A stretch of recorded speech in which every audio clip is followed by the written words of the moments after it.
Good evening, folks. Hello and welcome. We are so grateful to all of you for giving us your time and being with us tonight. My name is Rachel Ford. I am one of our counselors here at Bellarmine, and I want to quickly introduce the rest of our team that's with us tonight. Christopher Scotty is here. Woo! Yeah, Christopher Scotty. Katie Keene. And the newest member of our team, Maddie Mancuso. Tawana Wilson, our other counselor, unfortunately could not be with us tonight. She is representing Bellarmine at a National College Counseling Conference, and so she's missing out on tonight, but we're going to try to do her proud. We are going to begin tonight, as we do all things here at Bellarmine, with prayer. So if you would join me in taking a deep centering breath. In the name of the Father, and the Son, and the Holy Spirit. Amen. Loving God, as we gather tonight with our senior families, we begin with the wisdom of the Jesuit Pierre Teilhard de Chardin. Above all, trust in the slow work of God.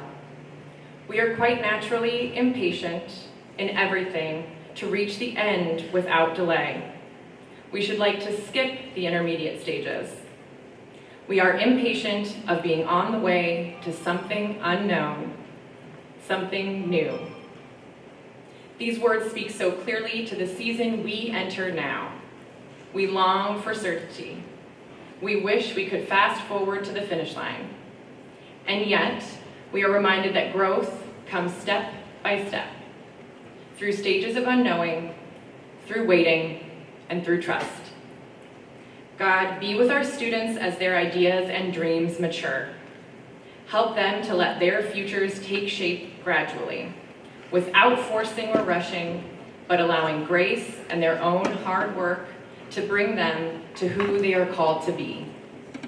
Give us, their parents and companions, the patience to walk with them, the faith to believe your hand is guiding them, and the courage to accept the feeling of being unfinished, suspended between what is and what is yet to come.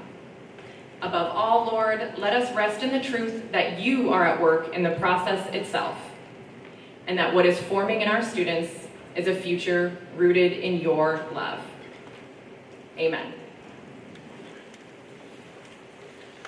So again, come on in, find a seat. Thank you so much for joining us. I want to talk briefly about the many paths that our students take after Bellarmine. Tonight itself is geared towards the college planning process.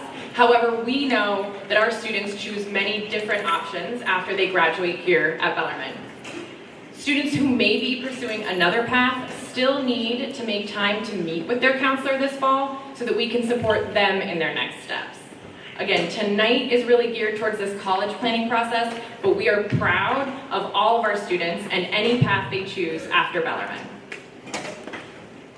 A brief overview of tonight. As you can see, we have many topics to cover and several guest speakers, along with each of us from the counseling department presenting material. So our goal is to cover things both thoroughly and concisely. If we miss anything or you miss anything, please feel free to reach out. We are happy always to answer any questions that you might have. Our first guest speaker is Rick Morton from Jostens.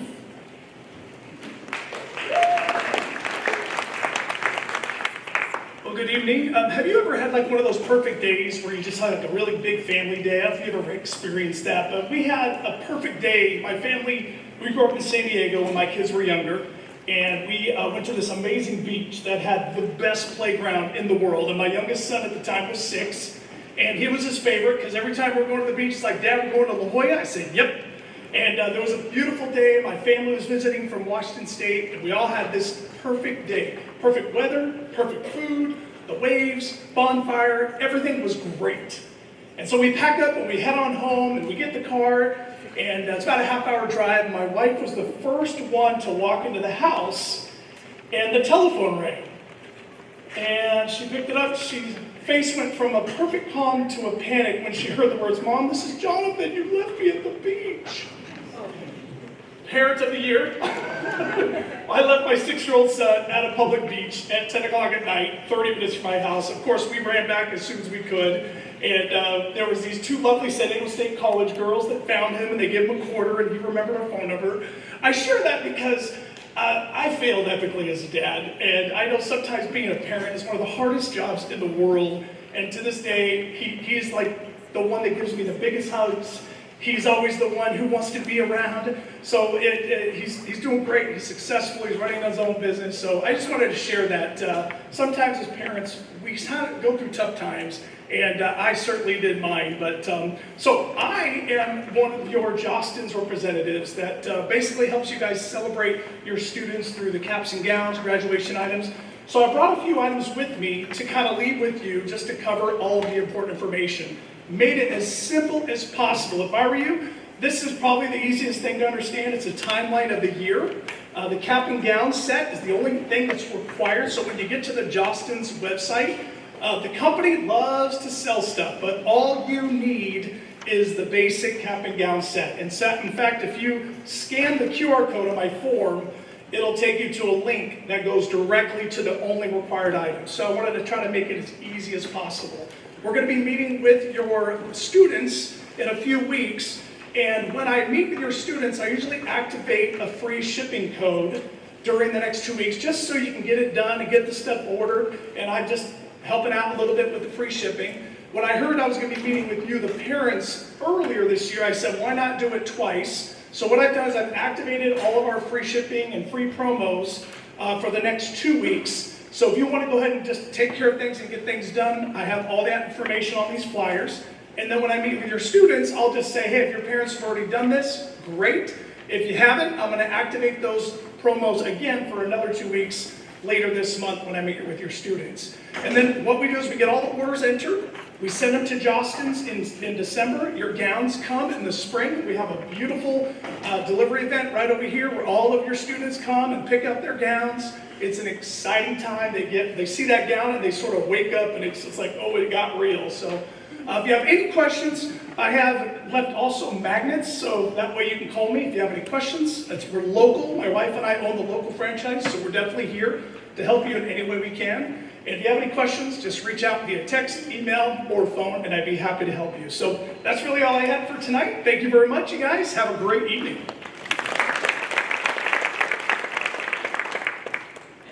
Rick and Jostens are such valuable partners for us because every day on that day, yes, there are some smiles of joy, the majority of smiles of joy, and then there are also some looks of panic because that student has forgotten to order a cap and gown, but Rick and his team always help us out, and everyone always has an appropriate cap and gown for graduation, so please do not worry about that.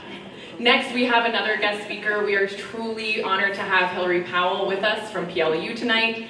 She's a valuable partner here in the community, and she's here to talk about admissions from the college end of things, so that lens as a college admissions officer. She is, there we go. She's the director of undergraduate admissions at PLU, so please join me in welcoming Hillary.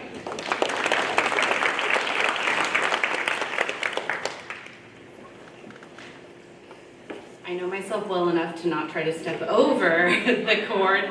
No, it's okay. It's the end of the day, too. So, hi everyone, I'm Hillary Powell. I'm Director of Undergraduate Admission at PLU. How many of you heard from me at sophomore night when your student was a sophomore, potentially? Yeah, okay, great, perfect. Welcome, congratulations. You made it to the senior parent night of this. So my role tonight is to give a little bit of insight into the application and especially of how that's viewed now that your student is actually going to be applying and we're going to be seeing them kind of come across our desk. The caveat I give to this is the things that I talk about, the examples that I talk about, always have a little bit of an asterisk because each of us as institutions are just a little bit different. So I'll be as broad as I can, but if you have specific questions regarding how an individual institution kind of reviews things, please reach out to them. They will be your best source of information. So if we look at the college application kind of as a whole, these are generally the things that are going to be required as a part of it. These are the things that the counseling staff at Bellarmine is going to be helping your students put through. But one of them is the transcript. That generally is always coming directly from the high school. a recommendation letter, the essay, which your students might already be freaking out about a little bit, the application itself, and test scores. So it's always a treat to read your students' applications. Thank you. Got one laugh today. We'll warm you up. I know I'm the first speaker. It's fine. It's the end of the day.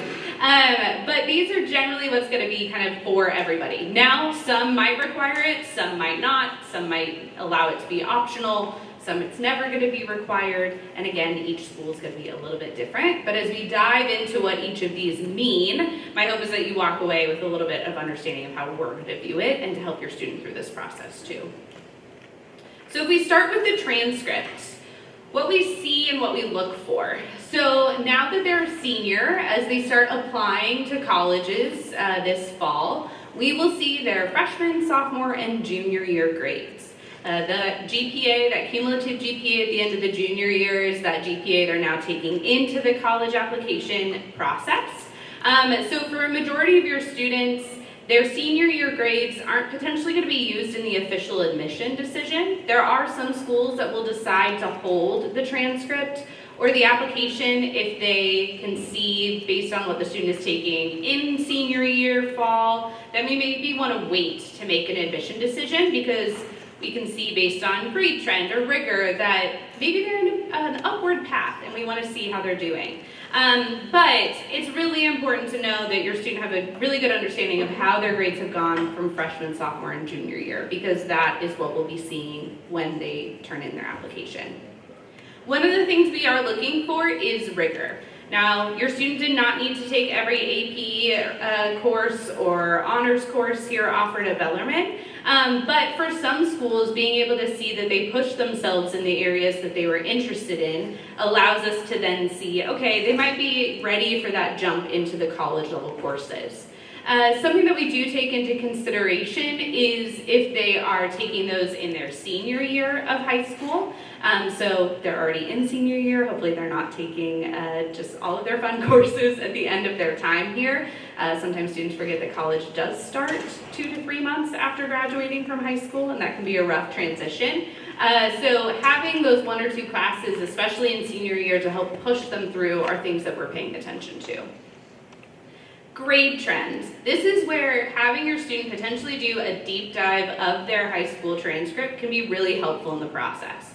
Because what we are looking at is when potentially you might have a semester that was off, right? I'm assuming each of you have a child who maybe have one class that just isn't their favorite class or didn't do as well, or there was a semester where something happened, or a year or 2 years, right, where their academic performance just wasn't up to what they expected, and it's potentially being brought into the college application process.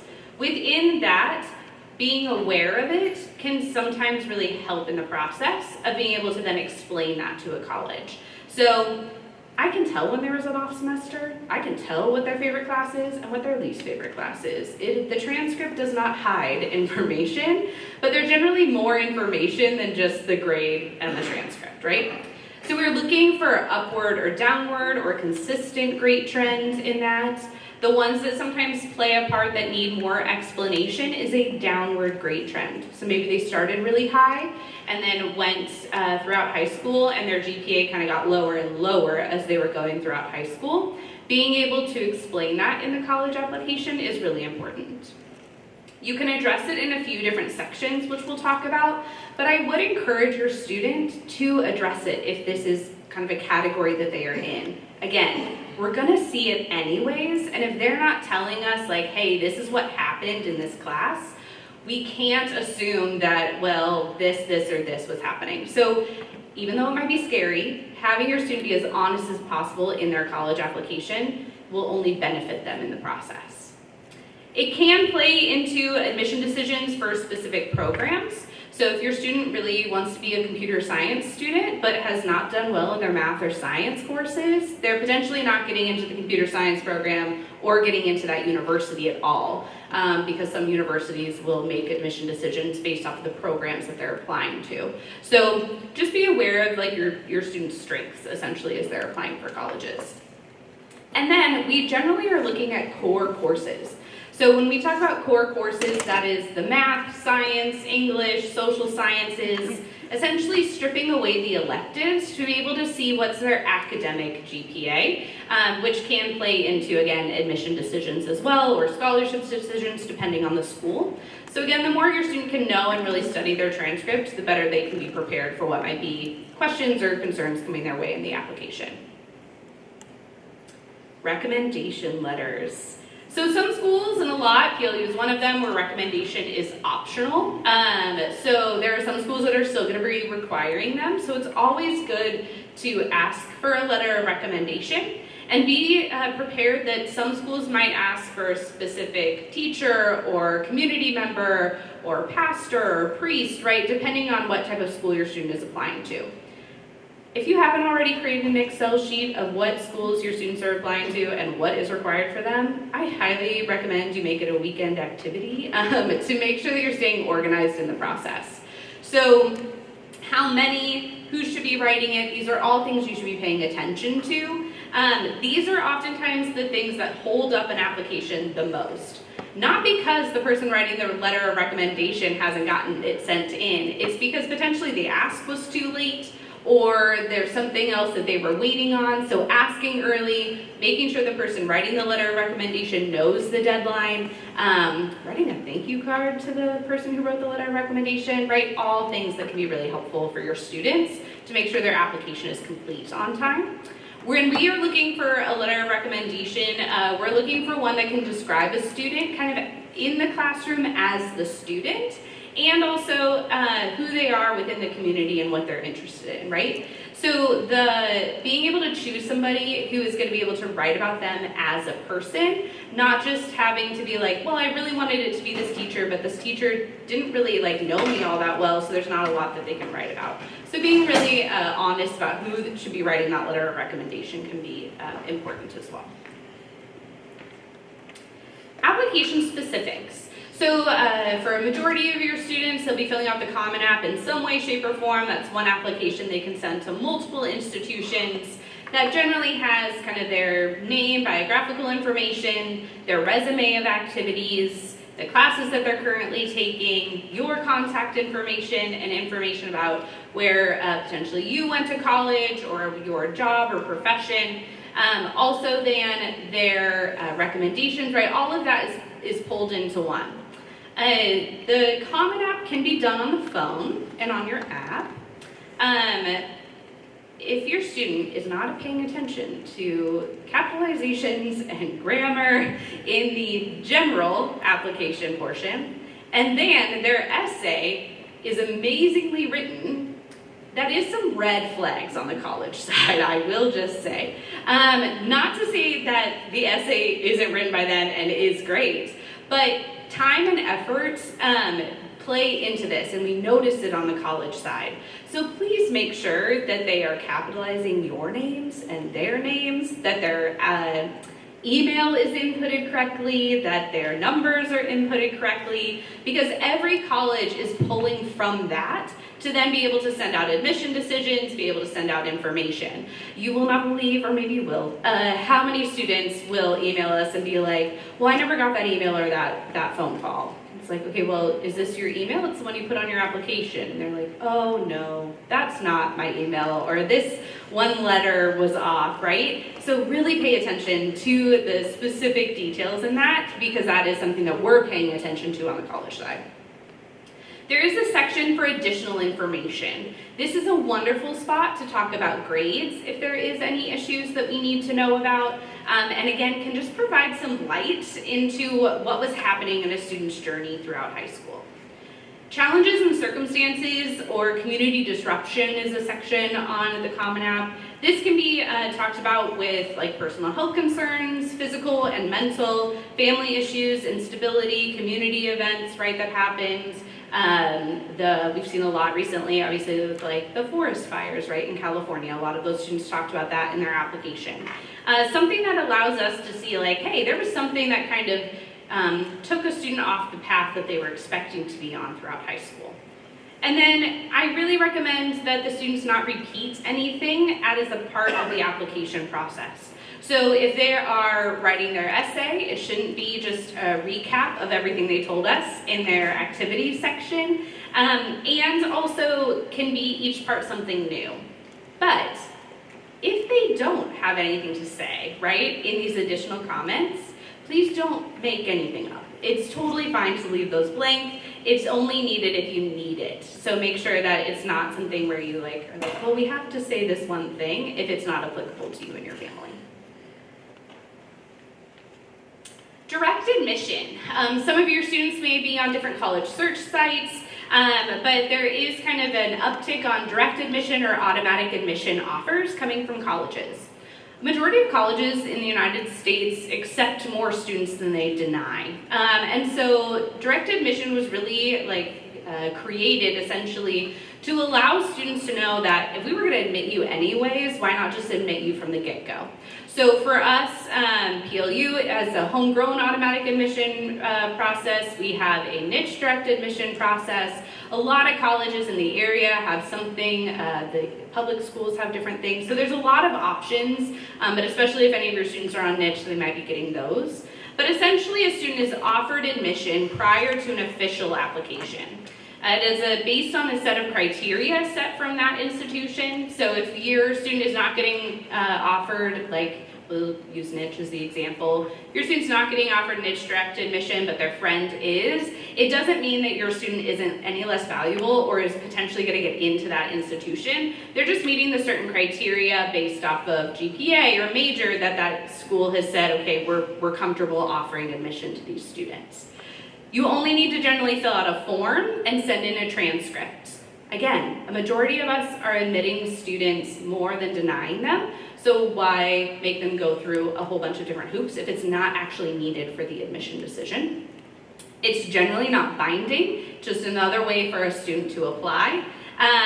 There's homegrown programs and also, again, niche direct admission. So if you have questions about direct admission, they are not spam. They actually are coming from the colleges, and it is a really easy way for your student to know that they're in somewhere. And sometimes just knowing you're in somewhere allows the rest of the applications or the Common App or that essay to feel a little less daunting than it really needs to be. Testing. Common App language. So I'm assuming if all of your students took the SAT or ACT most likely at some point during their time in high school. Testing is kind of all over the board. Some are bringing it back fully. Some are deciding to still keep it off. Some are program specific. But what you'll see on the Common App are kind of these options. So always required means a test score is always required. They have to have one. Sometimes required generally means that it might be required for a certain program. Computer science is another one where a lot of times a test score might be required for admission. Never required means that it's never required for a student and it's not going to hurt them in any way to not turn those in. Flexible means that potentially they're not needing just the SAT or ACT, but they're open to like an AP score to be considered for test scores. And then ignored means that even if your student is sending them in, they're going to pretend they never saw them, right? So being able to kind of know which each one is helpful. And then some schools will super score. So they're going to take the highest reading or the highest math score if there's been multiple tests taken to create kind of the best score possible for your student. So these are kind of questions that you can ask colleges if they're needed and how they look at test scores specifically. So once a student has applied, so once they get kind of over the hurdle of turning in those applications, the work is not done. It's really just beginning, and it's really where a lot of the important things for each college come into play. So one is a majority of the colleges will send them some sort of login to their applicant portal. Their applicant portal is specific to each institution, so that means they will have multiple logins depending on how many schools they have applied to. How many schools they've applied to, how many logins they want to do might change how many schools they apply to, but being able to know and keep track of those logins is really important. This is where it's a secure portal through the schools where admission decisions, scholarship decisions are released, financial aid awards are released, if we have a FAFSA or don't have a FAFSA in, checklist items, kind of all of the things to make sure the student is on track post-admission or applying And also, once they decide to attend an institution, a majority of schools are using that portal to help them through the summer starting into their first year at the school. So bookmarking those pages, knowing that fewer and fewer schools are actually mailing acceptance letters now, so being able to make sure that those logins are readily available. Please make sure that they're like checking spam and things too, because sometimes those emails will go directly there. They're all going to kind of look alike, but each one of them is different. It's mainly because a lot of us use the same system. So they all kind of feel a little bit alike, but some of us have just branded it better than others. Why demonstrated interest matters. And sometimes this matters even not in just the kind of earlies, but as they're going through their admission decisions. So applying early with the school, interacting with the school in some way, so attending webinars, have your students showing up if Bellarmine is at their school. Visit the campus. There's a lot of visit scholarships out there. These can sometimes be done pre-admission or post-admission, depending on the institution. Please respond to the admission counselors. We are real people, not AI, not bots. We have jobs. We want to help your student through the process. So if they are getting communication from an admission counselor, it's someone who's assigned to help you and your family through this process. So please know those are always the best contacts for you to reach out to at the school. Even if you're like hoping to talk to a professor or somebody who's on a team or a coach, start with the admission counselor. They're able to kind of help you navigate this system that you're trying to figure out if it's a good fit for you and your family or not. And then some schools will track this information and use it in admission decisions. So you can always ask a school, do you use demonstrated interest? And that can give you kind of a good clue as well.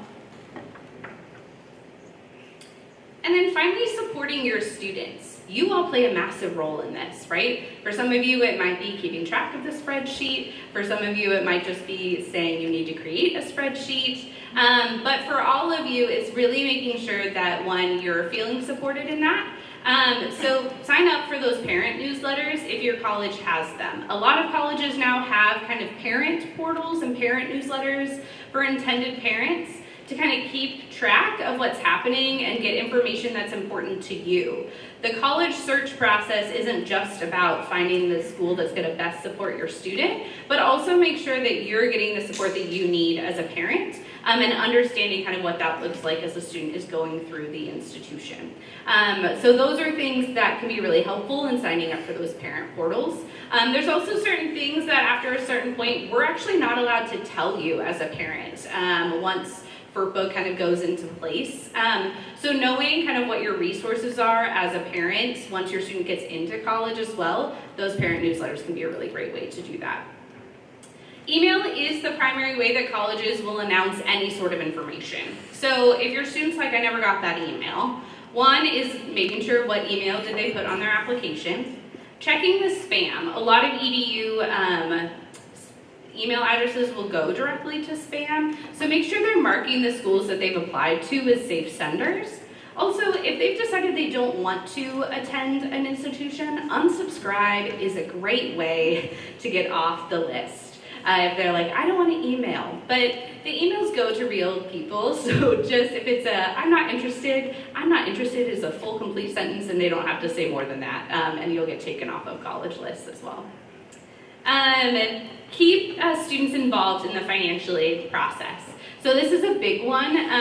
If you haven't already had the conversation with your student of here's how much we're going to be able to pay for college, and here's how much we're expecting you to get in scholarships, or if we're expecting you to take out a loan, whatever it is, please don't hide that from your students. I'm entering my 12th year in college admission, and I've seen a lot of really great financial aid conversations, and I've seen a lot of really terrible ones. And the terrible ones are the ones where a parent and family didn't prep the student for what they were going to be able to afford for college. So please have that conversation now. Prep with your student of, hey, if a financial aid award comes out and our net cost is above this, we're going to really have to talk about some things. Can be a really nice way to kind of help prep them through that financial aid season and really maybe help them apply for outside scholarships and things. So start that conversation early. Might be weird, might be kind of odd. They might be like, why are you talking to me about this? But I promise it will really help in the positive as you go through this process. In really just about 4 months, you'll start receiving financial aid awards. And finally, this is my contact information. I am the admission counselor that's tied to Bellarmine, so if you're ever on our PLU website and you're like, oh, I just had a question for Hillary, you can always find me that way. Please don't hesitate to reach out. Even if it is just like a college question that you're wondering about, I'm happy to be a resource. And if any of your students apply to PLU, I look forward to working with them. But thank you so much. Congratulations on having a senior, and hopefully it'll be a smooth ride throughout the rest of the year. Thank you.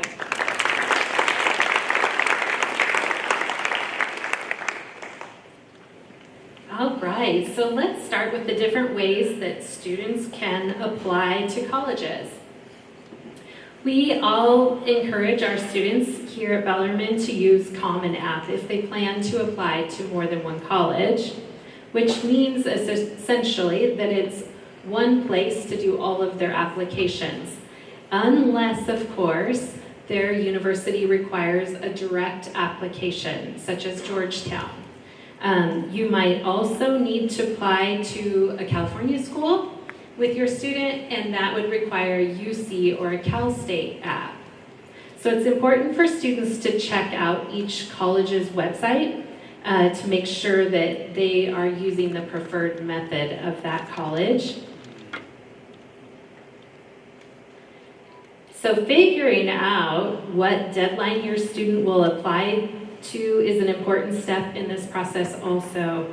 You may not even realize that there's different deadlines, or maybe you are already further along in your research and you're trying to decide which deadline to apply to and what makes the most sense for your student.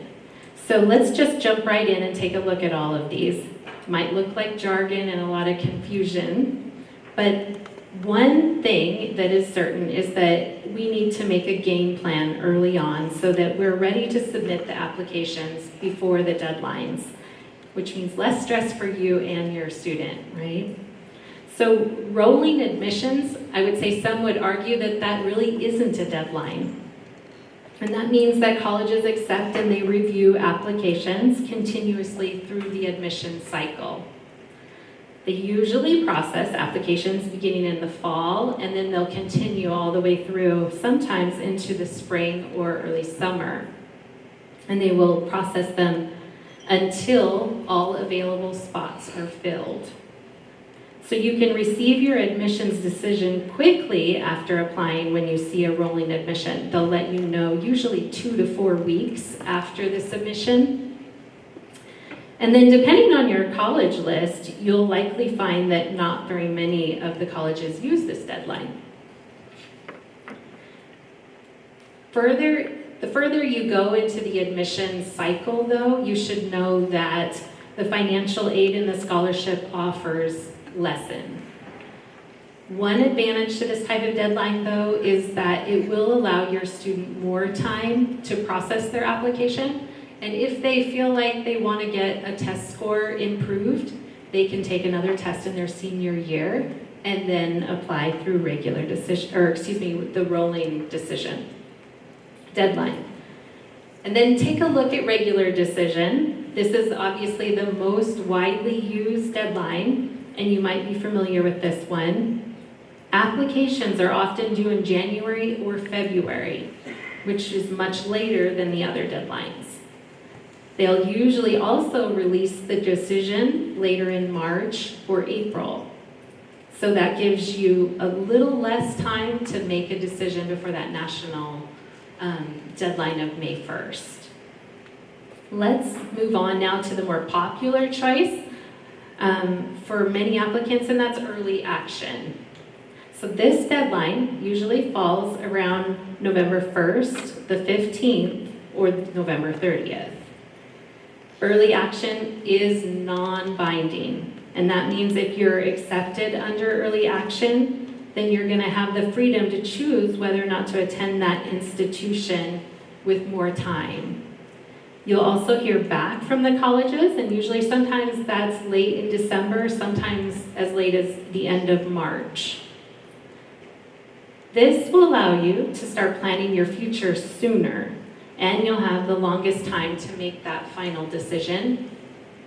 And something else that needs to be considered is that your student will have a wide range of scholarships and financial aid opportunities the earlier application deadline time frame. Now, restrictive early action, this is not a common deadline among institutions, but it does have its own criteria, and you're going to have to do your research to know what those specifics are for those institutions.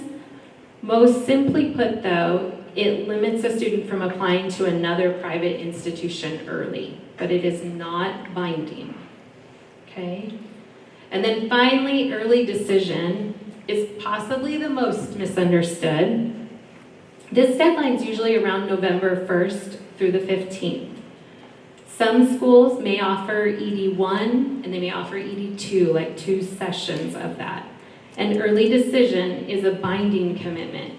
If you're accepted, your student's accepted, then you must attend. So when kids put in this application, they're actually signing something when they do so in Common App. And then we also, as counselors, have to acknowledge that they understand what they're doing. You are signaling to the college that it's your top choice. And so the admissions committees value this, and this demonstrated strong interest, and they often will take their applicants from that pool at a slightly greater percentage. The biggest drawback is its binding nature. So you usually can't apply to multiple schools under ED. Though policies can vary, it's really essential that they read the fine print of that. You may also be in a situation where you need to apply regular decision deadlines to the rest of the schools at that time. So you would apply one school ED if you so chose, and then the rest would all be regular decision or a later time frame. Finances are just another critical factor of this decision to make this deadline. If you're admitted, but you receive little aid, you may still be obligated to attend. There are cases when you can appeal, but it is a challenge. It's not a given. So I always encourage my students to carefully weigh these factors, because you will not have the opportunity to compare other financial offers that come back to you. So here's some questions to think about when you decide whether or not you're going to apply early decision.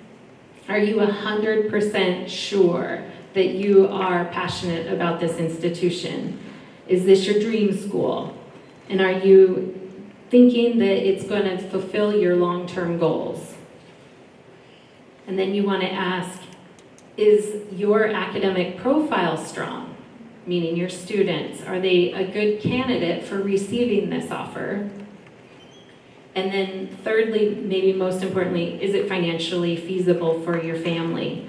Are you confident in your ability to afford this institution, and you don't need to compare any other financial offers or scholarships?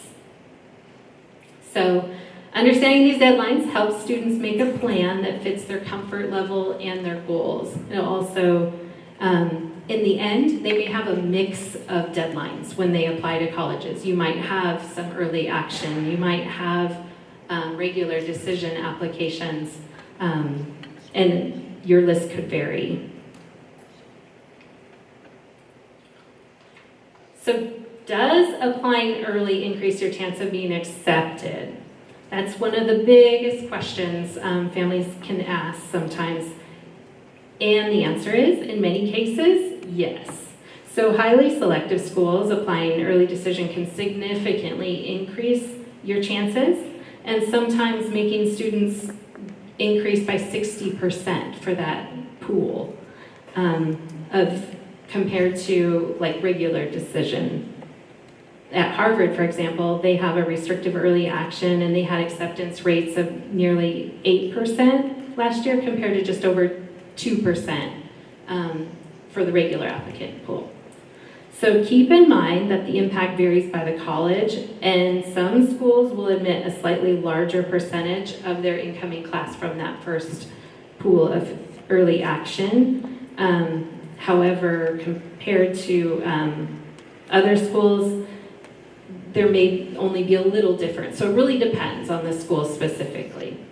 But what we do know, it's important, why it would be important to apply early, is that it has its financial advantages above all else. So you would be opening yourself up to opportunities for the scholarships and the financial aid through FAFSA, etc. So if your student's college list offers a priority deadline, which is typically in November, and when we encourage our students to have applied to their colleges by, that is a wise choice because earlier ensures more opportunity for funds, opportunities for financial aid, and scholarships, and we highly recommend that. So that was a lot to process. You are welcome to reach out with us to talk specifics about your child's decision or their school list. We're happy to answer those questions on the deadlines. What we do know about the deadlines, though, they are hard and fast for the students. It's very important that kids do not submit late. If they are waiting until the deadline of their, whatever that date is, it's really important they know the system could glitch. Common App has some issues. They get overloaded. There's millions of users. We highly recommend that they anticipate their date, plan accordingly, and submit everything they can, maybe even 5 days earlier. So they need to be ready to go. And their part of the responsible application process is the test scores have to be submitted by the student from College Board or ACT. That's their responsibility to order those and have them sent to the institutions of their choice. If they choose to use a test score, they need to submit their application and they need to make sure that their essays and all the supplemental essays are complete. Beyond that, the counselors are going to send the transcript and the letters of recommendation. That is and the profile of the school. So we will take care of that part. And of course, I just want to emphasize again, we would really love to see all your students apply by November 30th if possible. So we can go to Christmas break with a lot less stress, right? The process would be done. So where is your senior now in this process? You will find a checklist in your packet. We have continued to give these out to our students last spring at the junior meeting. So hopefully, and we prompted them over the summer with emails, hopefully they are checking the boxes. One of the things you can ask them is, did they complete their senior questionnaire? This helps the counselors to write their letter of recommendation. They should have, most have. Completing the application plan is coming. I don't think most students have even begun, although some have. The application is really, really critical. That must be filled out and completed to schedule your senior meeting, the college meeting with the counselor. And then lastly, we're asking them within Common App to at least add one college so that they can basically match Naviance and Common App together. There has to be one college listed at this time to do that. And that's how we'll use Naviance as our platform to send all the documents to the college that are official. Okay, so these steps have to all happen and a senior meeting. And I know that I do not have very many seniors reaching out yet for meetings, but it's very important because it needs to be scheduled 1 month in advance of their earliest deadline.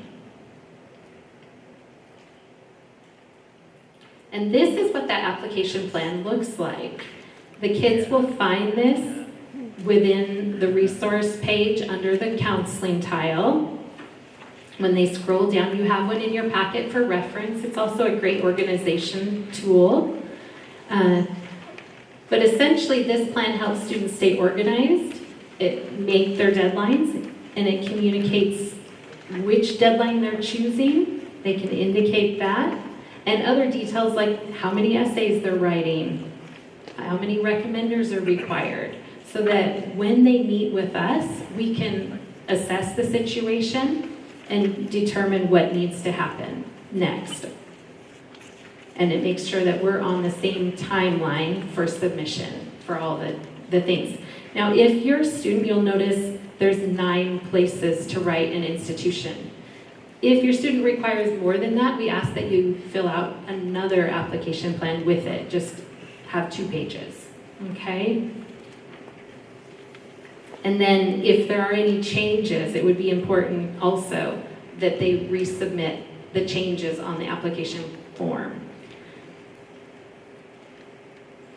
So who's writing these letters of recommendation and why, right? I want to address that. The junior core teacher, which is someone from history, English, science, or math from their junior year, and it's whichever teacher they felt most connected with, that person could be their recommender. The students were asked to seek out a teacher in their spring of their junior year, and they're asked to follow up with them now that it's the fall to make sure that they're still on board for writing. They're going to highlight the academic strengths and their classroom interactions. That's where the focus of the teacher letter goes. We also ask the student to fill out a teacher brag sheet to email to their teacher so that the teacher can have some greater insight with your student. Then the second letter that your students will get is from the school counselor, and whoever that may be. And we write one with the big picture in mind. So our focus is going to be an overview of the academics, the extracurriculars, their leadership, any challenges or the personal growth that the student might have experienced, their personality. And let me tell you, usually schools really enjoy our letters. We are not form letters. We write very personal, detailed descriptions of your kid. They'll think they're our best friends. Okay, I promise. We're going to make them glow. So, all in honesty, of course, but they'll get a great letter. And then some colleges also want to see additional recommenders, and that may need, there may be a need for your student to ask a third person. So that would be the place for a coach or a mentor or an employer. Maybe they need an additional academic teacher to write a letter for them. But we'll evaluate that when we meet with them and look at their college list. So it's not an automatic.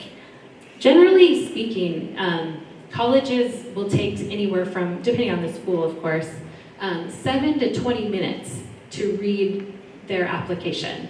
And so within that, you want everything to be a new development, right? So having a ton of teachers write the same exact thing about your child doesn't necessarily help their application, right? So that's, I think, more is not always best, just to put that into context.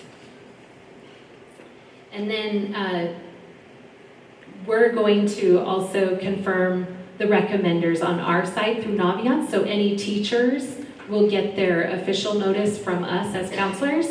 And then if they want to have that mentor, that priest, that job employer, anyone else write that letter for the third one, that one would go through Common App. So the student will request that recommender in Common App.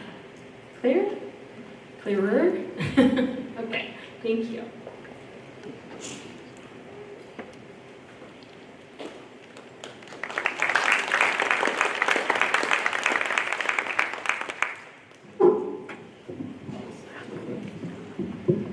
Hi everyone, I'm Chris Gotti. This is my 5th year at Bellarmine, and I'm proud to be here, especially with your students that started off as freshmen. I remember when I first got here, I had to write letters for seniors, and I had to get to know them really fast, but this gives me a chance to know them for the last 4 years, their 4th year. I'm going to talk about the college list and choosing the colleges. I'm going to go back a couple slides and just talk a little bit more in detail about the application plan, because I think I brought up a example of a student that filled out his application plan. I was so impressed. He went through the steps and was very detailed oriented and also very simple. It's not difficult to do. I think maybe, if you have a conversation with your student, like maybe look at the application plan with them and kind of see. It's not really difficult, but I think right now students are getting overwhelmed. They think that there's a lot to put down, and when in reality it's just pretty simple. This student filled out a lot of things, and his number of teacher recs, most of them are 0.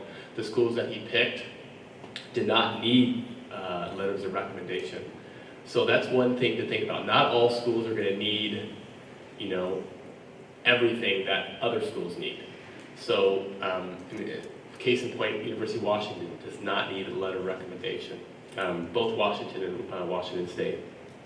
Okay, so with the target list of schools, we used to say safe. Now we say likely. If you're picking your schools, likely, target, and reach. So in that list too, we want to make sure that that first column we're going to fill out if they're a maybe, a safe, a likely, or a reach. And that just gives some detail on the schools that they're looking at, and you want to pick ideally 3 from each list. Now some students, like Katie was saying, they're going to go more than the 9 on that list, and that's why we advise to use another sheet. Some students go more than that. Sometimes we can help with choosing those schools or narrowing that down, but it's really up to the student, the parent, because we do have, there's such things as the application fee, which can get pretty spendy. But we don't try to discourage people from applying to different schools, but I think that 9 and this student fall into that category just a little bit more than that 9. It was just a really concise and positive way of doing that. He also sent it to my email, which a lot of students can do their application plan through Notability, which is where you can write it, and then send it. Some bring their hard copy, but this is really efficient. He did everything. He made his meeting to see me, and so that meeting's going to be this next week. So I'm really excited, and so I wanted to show, kind of talk about that in a little bit more detail. So let me just go back just a little bit. Okay. So the other thing that he did was, Katie was saying, the EA. Most of the schools are going to be EA. So that there is a 10-15 deadline. So just going back to the deadlines, if there's a 10-15 deadline, there's not a lot of schools that have that, by the way.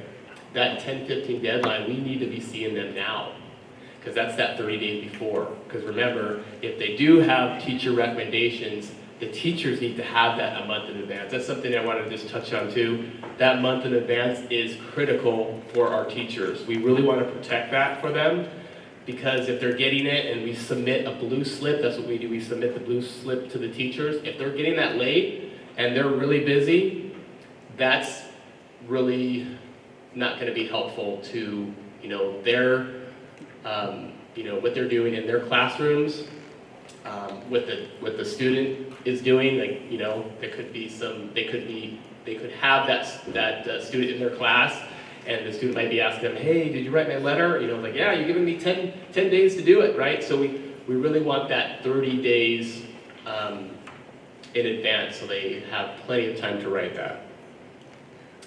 So the other thing is, I just wanted to mention, and that there's another section here, total number of essays. That's doing some research too with your application plan, making sure that those essays, and you were preparing for that. This particular student had 3, but most of his have 1 or 0. Okay.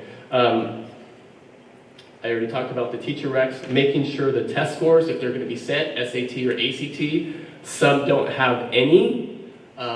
Most of the schools, a lot of the schools now are test optional. I'm going to get to that here.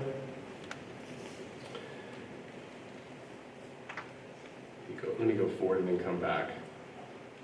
In regards to our FAIR test, fairstest.org has over 2,100 optional and test line schools. So really, lots of students do not send their test scores. It's optional now for, I think it's increased more than 300 in the last year. And 85% of those are the bachelor-based schools. If you're submitting test scores, Naviance has what's called a scattergram, which has 10 years of Bellarmine results. So you can look through those test scores and see, hey,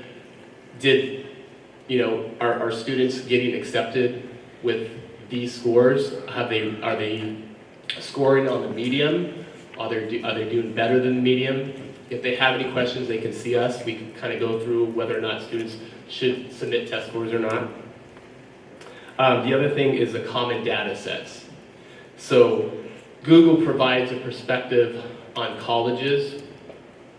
So you can actually just Google common data sets and put the school in. It will come up with enrollment, graduation rates, first-year student admissions, annual expenses, financial aid, and academic offerings. So lots of things to be found with the common data sets.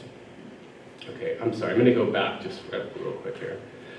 Helpful resources. Okay, so here's some things that we just kind of advise and recommend to students if they have more questions about resources. One of them is the collegetours.com.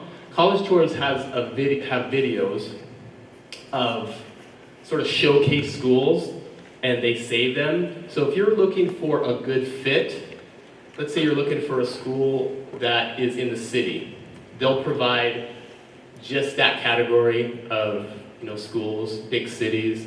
Same thing goes for best fit for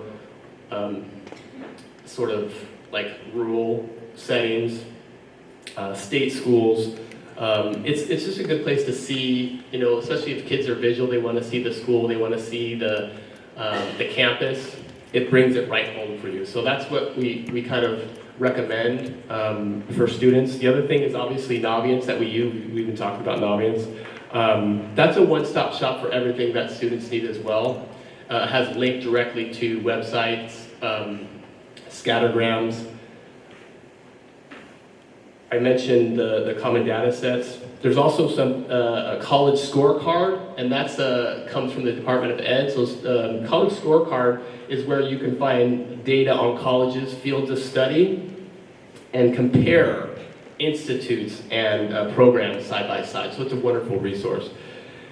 The other one, niche, I say niche, but it's niche, I know. There's Oregon and Oregon, right? So niche. I use that a lot for students. It's another wonderful website where you can compare, but it's also just a place where you can just go and just get information about the school. I just plug it in.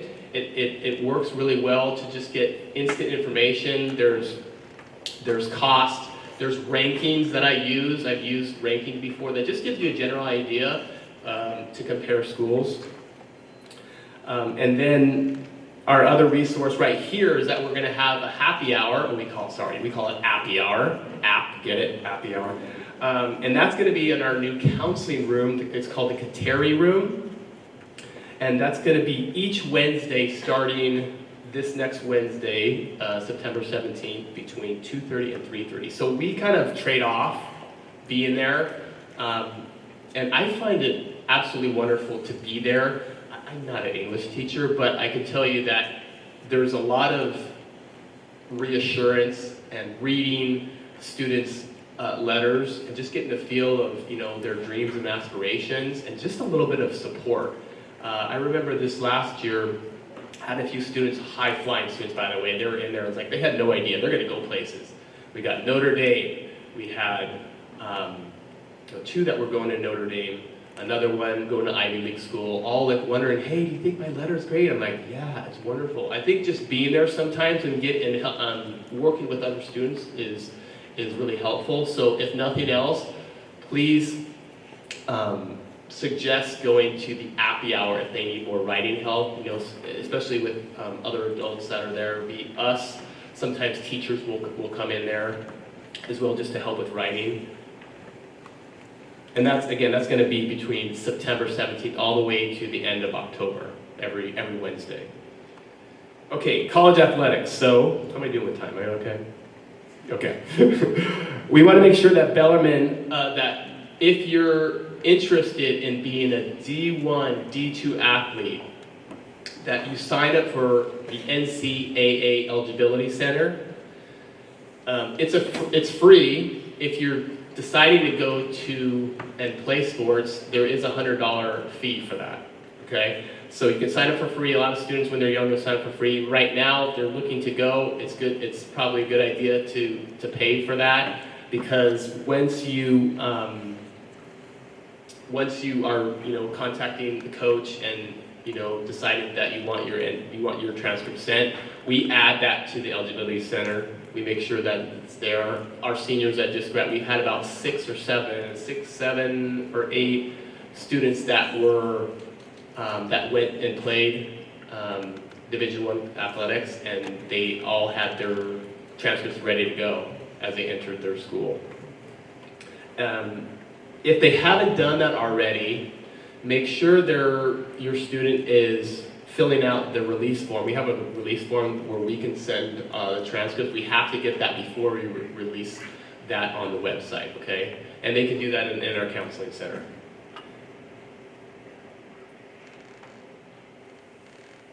Okay, last opportunity to test before application due dates. Our test is going to be Wednesday. Our SAT test is going to be Wednesday, October 15th.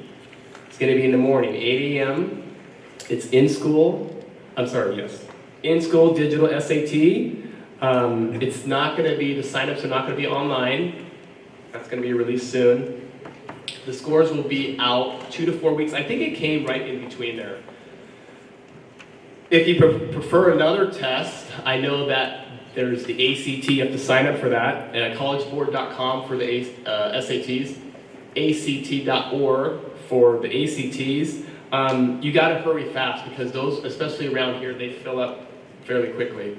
So make sure there's space still available.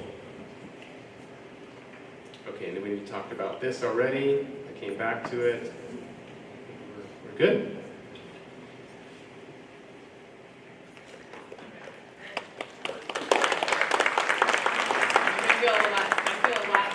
Going around the court. Hillary blew my mind with that. The score reports, as Katie mentioned, and is on that college application plan, your student will decide, am I sending a score? Do I need to send the score? And students, again, directly send those scores. We have no access to them. So we don't suggest sending these 4 free score reports, because you don't know what your score is yet. You don't know if that score is going to be helpful to you in your application or not. So after testing, we recommend then going to your College Board account, selecting the schools, using those school codes, and getting those test reports sent directly to your schools of choice. And there is a cost associated with that. However, we do have fee waivers available, so students should always feel free to come and talk to us about that. College visits at Bellarmine. As Hillary mentioned, one of the great ways of building relationship with the college counselors that are going to be looking at your students' applications is through their visit here at Bellarmine. We have so many colleges that come visit us every year. There are already 35 visits on the calendar. So please walk through with your students. Have them sign into Naviance with you. Look at the college visits that are coming. These are always, we try to make them during the lunch periods. Obviously, not every student has the same lunch, so they might have to miss some class. If they miss some class, they do need to come get a little sheet from us that their teacher signs ahead of time. to make sure that we just have to know where they're at, right? All of these visits are going to be in our new Kateri counseling room, as Chris mentioned, and we're really excited to welcome these representatives to campus. There are also college fairs, another great way to see some schools, meet representatives from the various schools. The registration codes are up here if you're interested in either the NACAC, the National Association of College Admissions Counselors, got it, conference or college fair will be in Seattle coming up, but there's also 2 more local fairs coming up as well at St. Martin's and at TCC. These are a great opportunity to see a huge variety of schools in one place. Also, Hillary mentioned those on-the-spot admissions offers. This is often where those things take place. So have your student bring some resumes, have your student print out some transcripts. They can get an unofficial transcript from my Bellarmine anytime and be prepared. For both those college visits here on campus, as well as for these college fairs, we want your student to be prepared. We want them to make their best first impression. So, do some research. Come up with some questions. These should be questions that relate to your students' experience and what they want out of their college experience. So, a great question would be, hey, I'm interested in studying journalism. Do you have a student paper, and how do you get involved with that? Awesome question. Not such a great question. Do you know if there are rules about what I can hang on my dorm wall? Real life example from a visit last year, you guys. So just think about what we're going to be asking. Practice with your student. We're going to talk a lot about some ways that you can support your student in this process. That's a great way. Hey, let's sit down and practice. I'm Hillary Powell. What do you want to tell me? Right? We know that there is a dress code here on campus. I've been hearing a lot about it from our students already. But this is a day maybe to do dress code plus if they're coming to a college visit that day, to really make sure, again, that they make their best first impression. As I mentioned, there's so many great ways for you to support your student, and our next speaker is going to talk about some of those great ways, but I am going to do a brief introduction to scholarships, and then our guest, our second guest speaker from PLU is going to really get more in depth. One of our most tricky scholarships is the WUI scholarship, or the Western Undergraduate Exchange.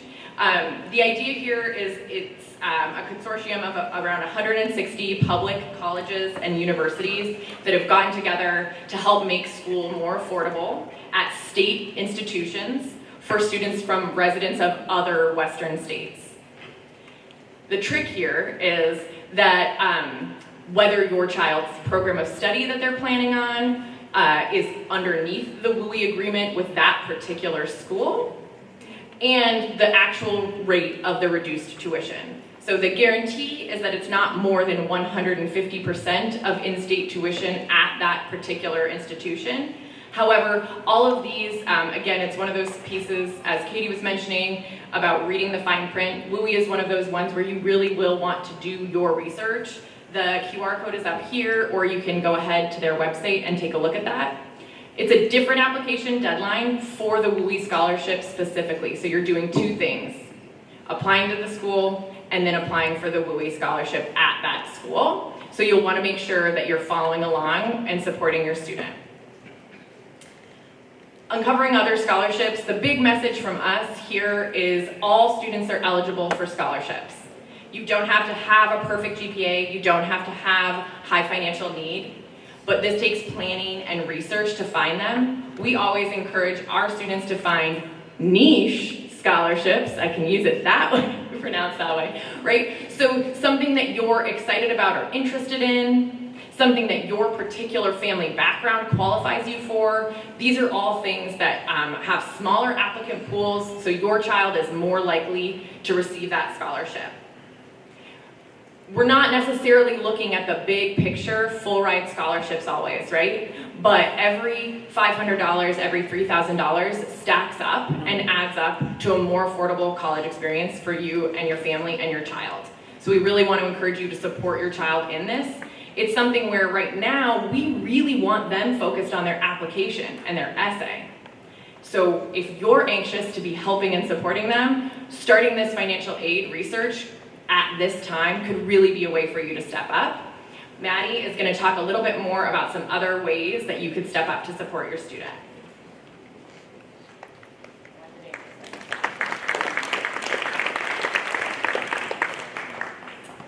Okay, so this is a list of our top 10 ways for how parents can best support their students through the college process.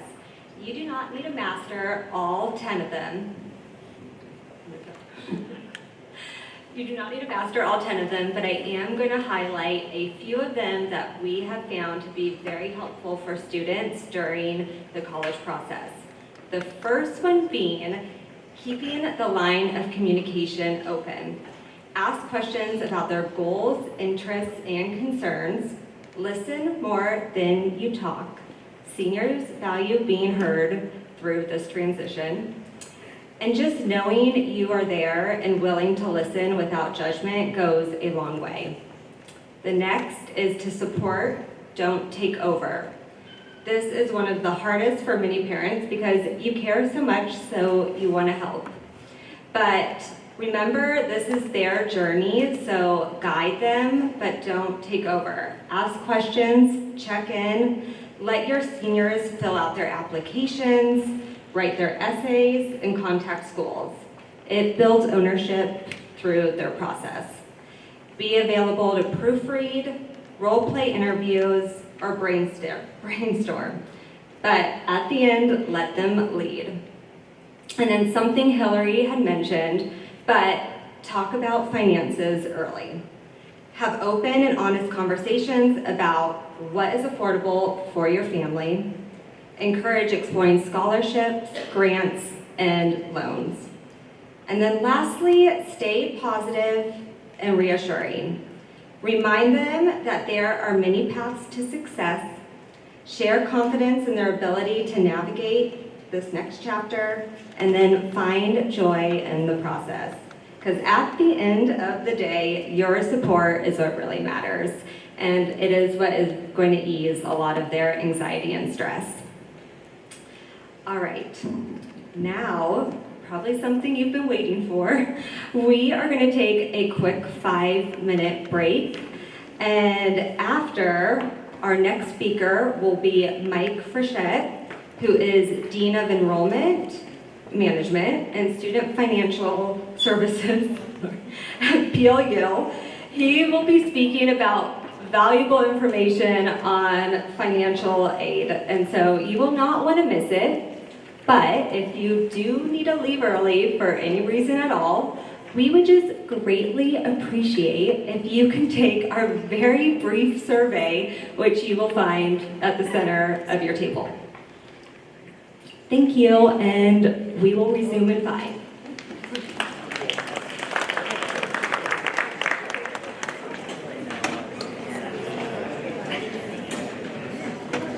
Okay, we are going to come back together.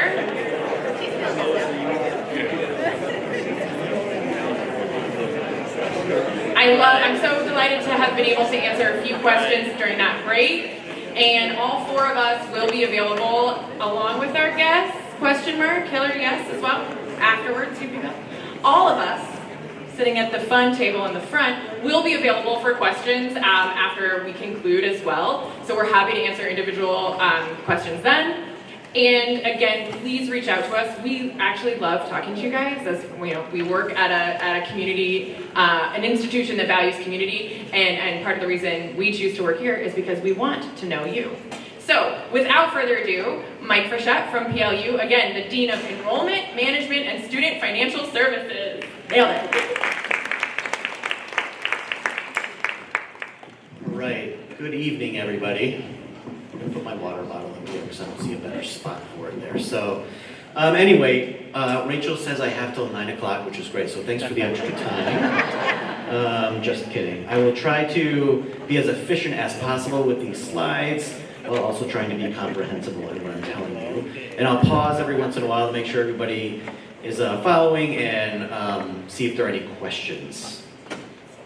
So, what is Yep, that is the first slide. What is financial aid? There are two main types of financial aid. This is what we always start out with. There's gift aid. This is the free money. This is the best type of money. This is the money that you want, right? It comes in the form of scholarships, which are offered merit-based, based on the admission application, GPA, test scores, things like that. And then there are also grants, which are need-based, usually. But there are other grants schools might offer for, particular attributes in a student. There are also athletic scholarships. There can be music scholarships. But, anything that has the word grant and scholarship in it, that is free money, and that's like a straight discount off the price for you. Okay? The other form of financial aid is self-help. We call it self-help.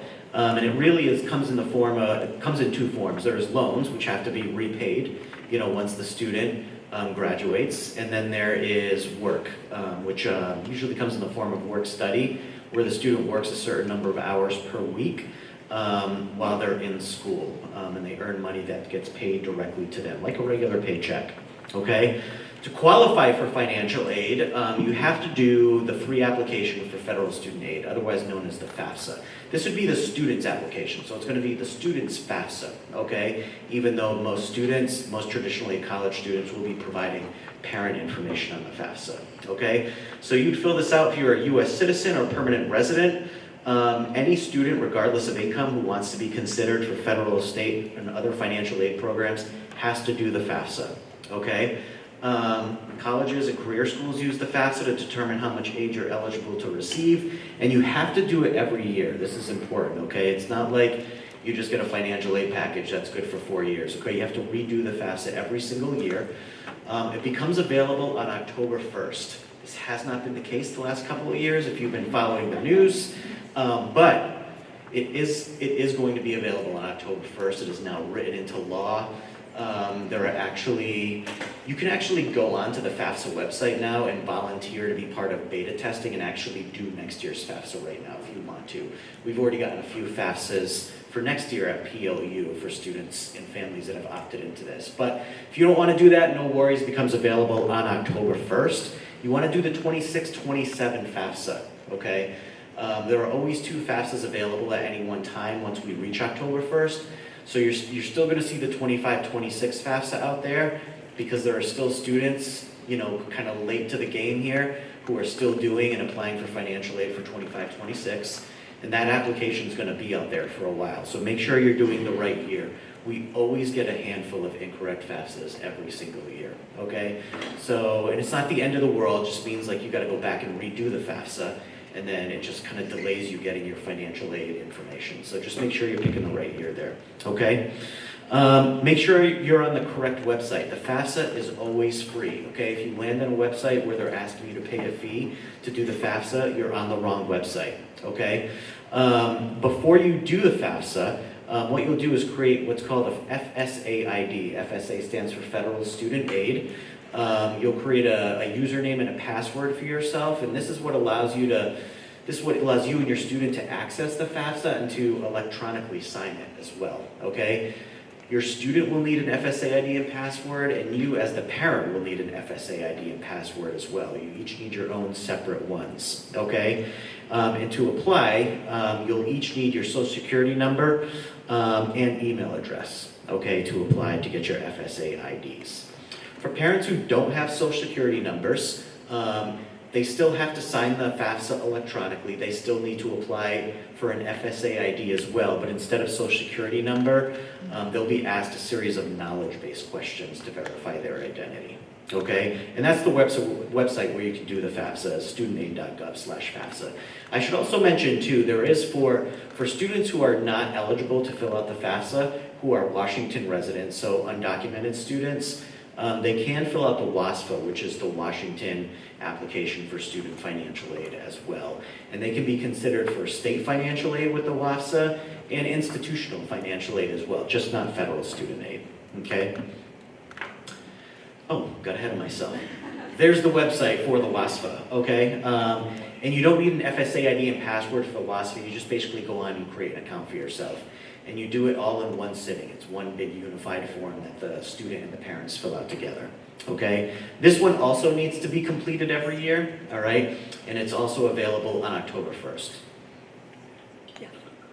All right, let's see, what's my next slide? Oh, filling out the FAFSA. So, most traditional age college students are going to have to provide parent information, okay? The only way a student can be considered independent and not have to provide parent information is if they can answer yes to one of these questions, okay? So there are special circumstances, as you get further down this bulleted list here, where students, are really in some challenging situations, and we can, obviously work with them to make them independent students. But otherwise, most students are going to be needing to provide parent information on the FAFSA, okay? Who is considered the parent? The parent has to be the legal or biological parent. Legal meaning adoptive or biological parent, okay? So if the student is, living with aunt or uncle and they're acting as custodians or legal guardians or something like that, those folks would not be considered parents who would need to provide their parent information on the FAFSA, okay? If parents live together but aren't married, still both parents must be included on the FAFSA, okay? If parents are divorced and not living together, this is a change from a couple of years ago. It used to be the parent who provided their information on the FAFSA was the parent that the student lived with the most during the previous 12 calendar months. Now it's the parent who provides the most financial support, period. Even if the student does not live with that parent the majority of the time, okay? So the FAFSA will take you through a parent wizard on the application to, help a student whose parents are divorced or separated to figure out which parent it is who needs to provide the information, okay? If parent is remarried and lives with step-parent, the step-parent's information has to be included on the FAFSA as well, okay, regardless of any prenuptial agreements or any legal agreements that might be in place, okay? And if the student lives with a grandparent or another support person, don't include unless the student's been legally adopted by them, by that person, like I said at the beginning, okay? Does that make sense? Yeah, okay. All right, so providing financial information has become a lot simpler over the last couple of years, all right? It used to be, way back in the day, you had to manually enter all your information on the FAFSA. I remember my mother sitting there, filling out the paper FAFSA at our kitchen table. Then it went online, but you still had to type everything in. And then we got to a point where the student and parent could opt to use what was called IRS data retrieval. And if you did that, if you opted into that, it would then pull your, income tax information over from the IRS into the FAFSA form. Now it's automatic, okay? You have to consent to have your IRS information directly moved over into the FAFSA in order to be eligible for federal student aid. So there's really no option anymore. Okay, so one of the first things you'll do, one of the first things you and your student will do when you fill out the FAFSA is you'll provide this consent to have your IRS data directly exchanged with the Department of Education and provided to the schools that you're applying to. Okay, and if you don't agree to that, I know it sounds harsh, but you actually can't qualify for federal student aid. Okay, there are instances where families will still need to manually provide the information. There are some folks maybe who haven't have a really long extension on their tax returns for whatever reason, so there is no tax return to pull from with the IRS. So those, there are families in that situation who do still have to manually enter tax information, but for the most part, it's all done by what we're calling direct data exchange now with the IRS, okay? Providing asset information, the FAFSA does ask about your assets. Okay, this is information that will have to be manually typed into the FAFSA because this is not obviously reflected on your tax return. Okay, so child support received, it used to be reported as income, so this would be in the case of divorce or separation. It's now reported as an asset, so any child support that you received, over the course of the tax year is reported not as income, but as an asset. This is actually a good thing because assets are protected better in the FAFSA formula than income is, okay? Business and farm owners must report net value. Small businesses and family farms are excluded from this, okay? This was not the case last year. Everybody who owned a business had to report the net value of their business or farm. Now, Businesses where you have fewer than 100 employees, I think are considered small businesses and don't have to provide net value any longer, okay?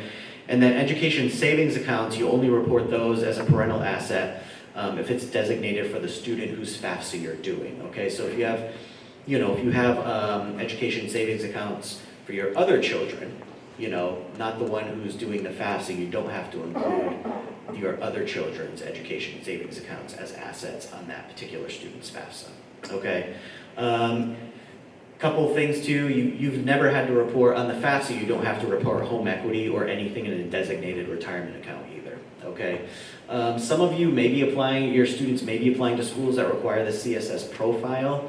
The CSS profile does ask about home equity, so just be aware of that, okay? But on the FAFSA, you do not have to provide home equity or any retirement assets that you have saved, okay? Now, the FAFSA has a new structure as of last year. So it used to be that student and parent would sit down together and they would fill out the whole form together in one unified session, okay?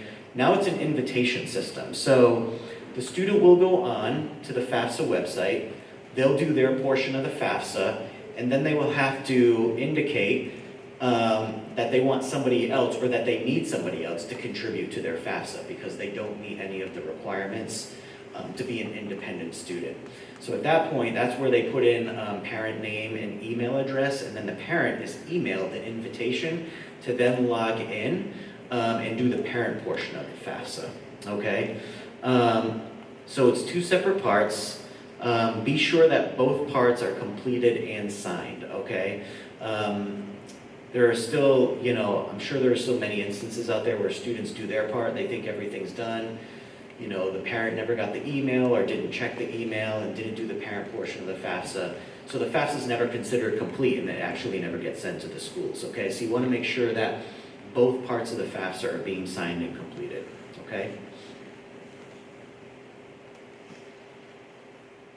All right, moving on to the types of aid that are available, okay? So these are the types of federal aid that are available. This is all based on the FAFSA, okay? So to qualify for any of this, you at least have to submit the free application for federal student aid. So for 25-26, the federal Pell Grant, this is the country's primary need-based grant program, goes up to $7,395. It's done on a sliding scale based on a family's income, okay? And then it just zeroes out after a family's income reaches a certain point, okay? As a supplement to the federal Pell Grant, students can also qualify for what's called the Supplemental Education Opportunity Grant. Schools have varying level of funding for the varying funding levels for this particular grant. So it can range anywhere from $100 to $4,000, just depending on how much SEOG funding a school gets from the Department of Ed. First-year students can also borrow in addition to receiving grants.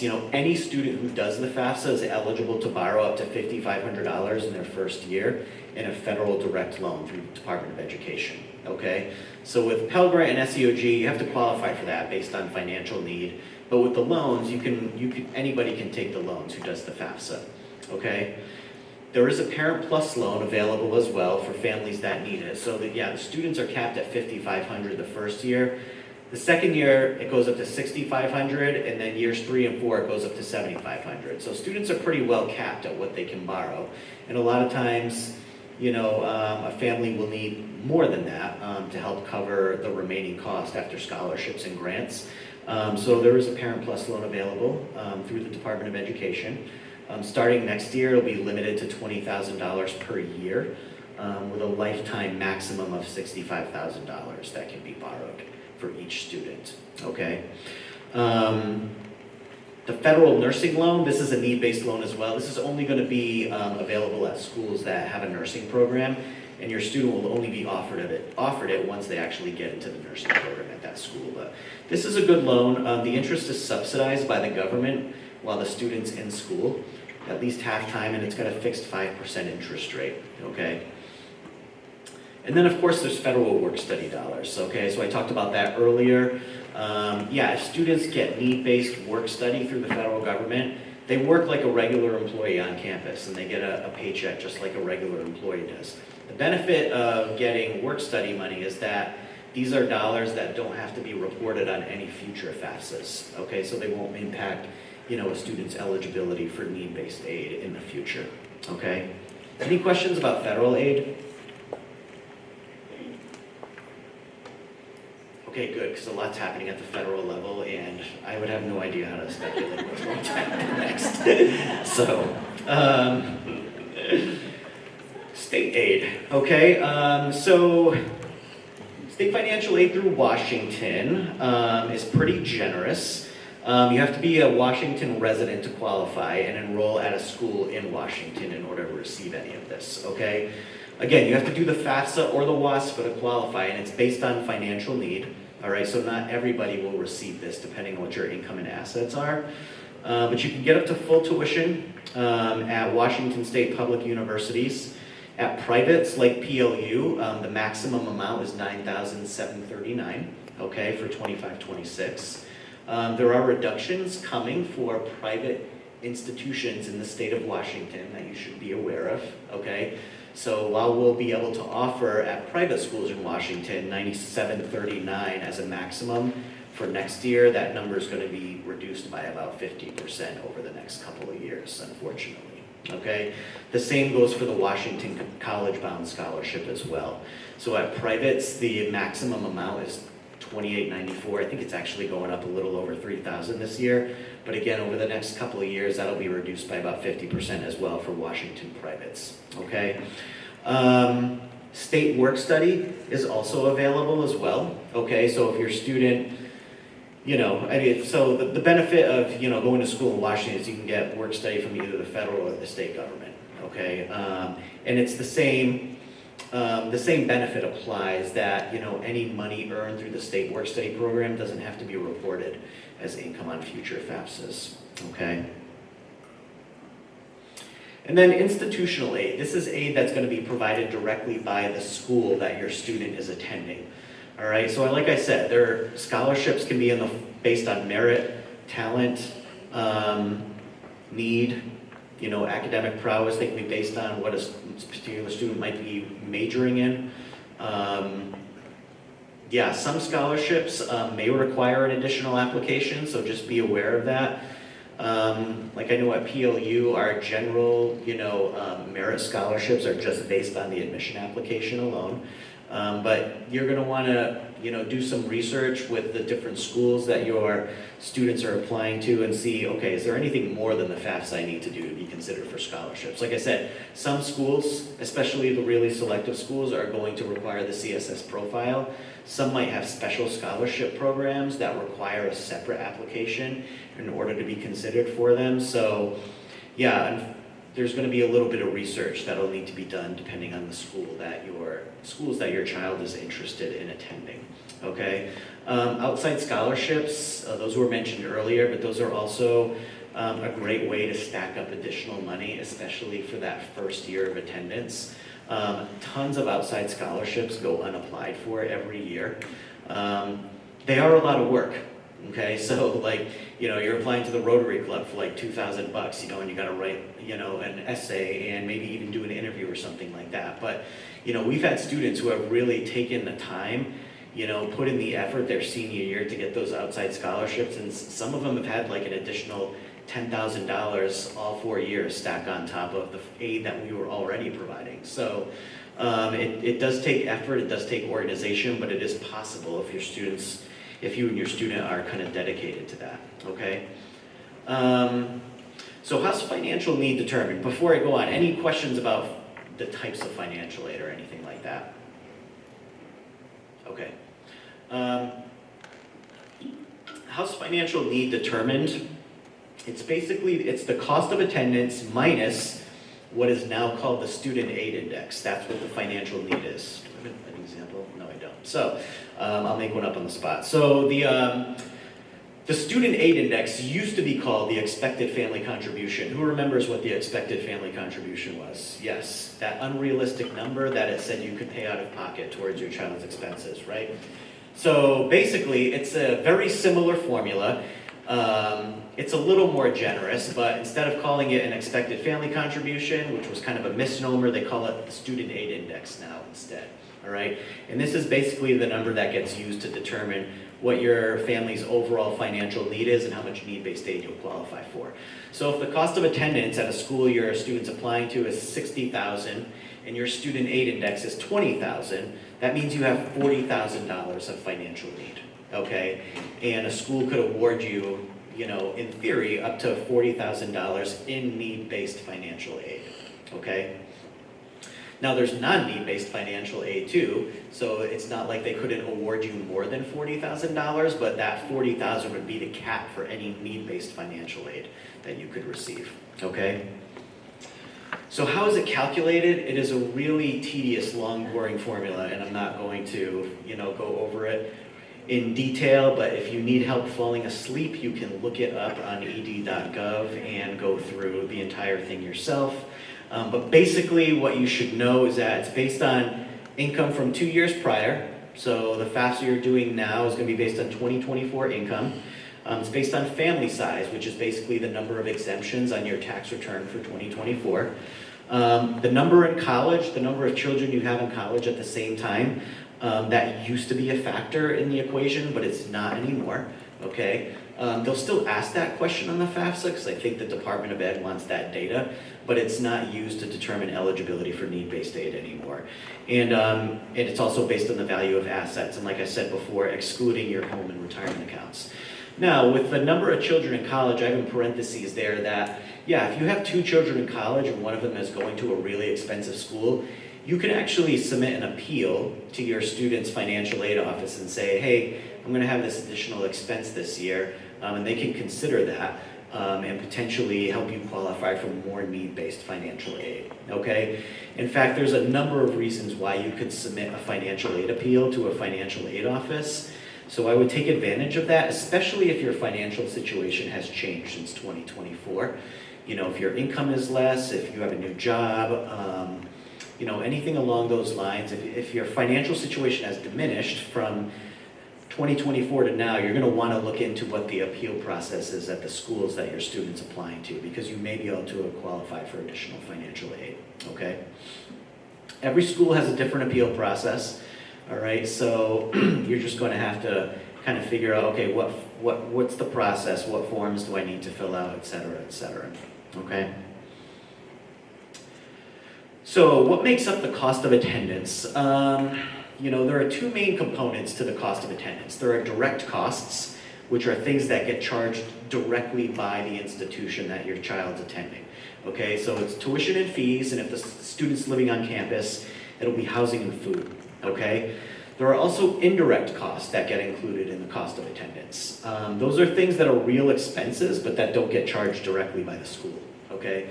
So books and supplies, those typically have to be paid out of pocket. And then allowance for transportation to and from home on holidays, and then personal expenses for things that the student is going to need throughout the semesters, okay? So these items combined make up the cost of attendance for any school that your child's going to be attending.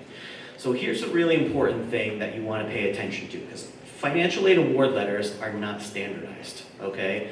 They're getting better, schools are getting better at making them more transparent, but what you really want to look for is what is going to be the net cost for me to attend this institution.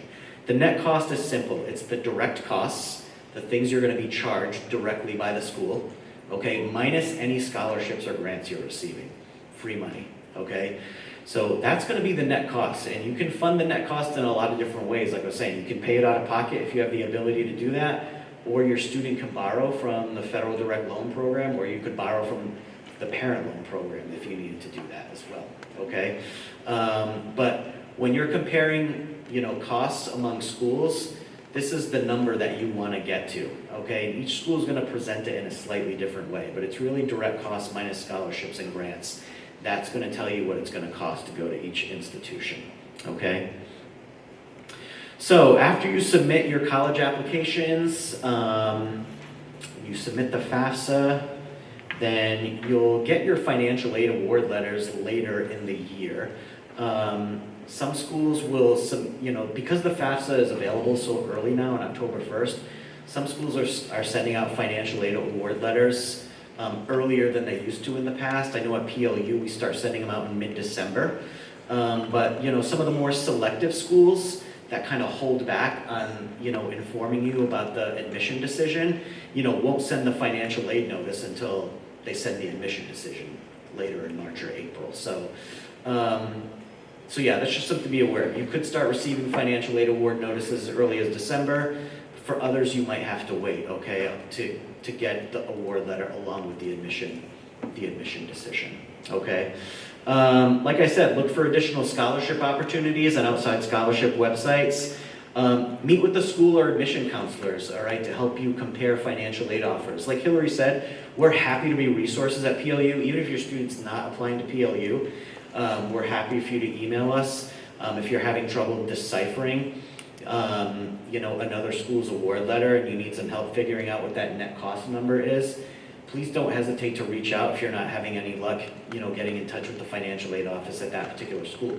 We know some schools are huge, they have thousands of applicants, and it's hard for their financial aid and admission counselors to respond to students and families as quickly as, we can do at a smaller school. So ask about appealing, like I said, that's important, especially if your financial situation has changed. And then, yeah, once you make your decision, you pay your enrollment deposit, and then it's smooth sailing from there. So, yeah. That's it. I don't know. I can take questions, or I'll be hanging out here afterwards, too, to answer any questions as well. So, thanks. So as we close tonight, just we have those QR codes, so feel free to scan that. And we'll be up here, council will be up here for individual questions. So if you have any specific questions about, I know Mrs. Wilson's not here, but we'll be up here if you have specific questions individually. And then thank you for coming tonight. I think it's been a pleasure, and we're really excited to help your students this year and formulating their college applications and finalizing a college choice for them. So thank you.